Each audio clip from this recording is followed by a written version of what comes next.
Sims 3 was a big change for EA's blockbuster franchise.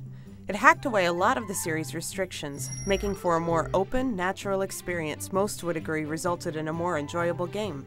So how to move beyond the launch of a product lauded by critics and snatched up by millions of fans? Well, this is The Sims, so the answer is expansion packs, of course. World Adventures marks the first in what's sure to be a long line of expansions for The Sims 3.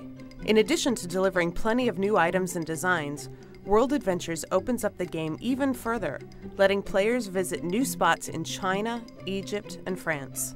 With these new locations come a range of new activities.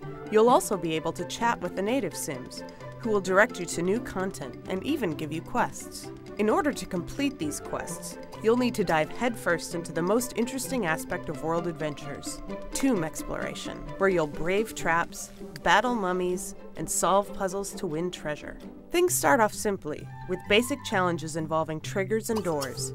You can pick through piles of debris to uncover staircases and switches. It pays off to investigate each dungeon room carefully, and mousing over wall sections will often reveal hidden entrances. You'll also find other dungeon staples, like pressure plates and movable statues that need to be positioned correctly to progress. Of course, the big payoff is treasure. Sometimes you'll just find ordinary objects, but sometimes you'll find money, jewels, and even priceless artifacts. As you complete the easy dungeons, the game begins to string quests together and ramps up the challenge. You'll delve into tombs with more than one path of progression, and with this added complexity comes added danger. You can get fried in electricity traps and singed in fire if you're not careful.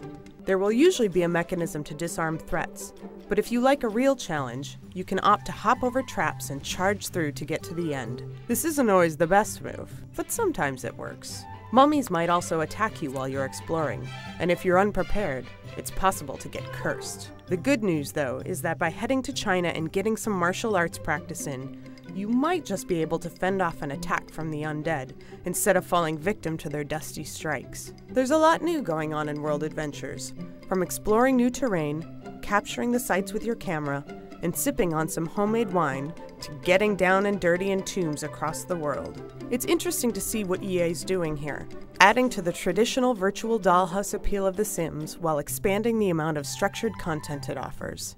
We'll see how it all turns out this November when World Adventures travels to the open market.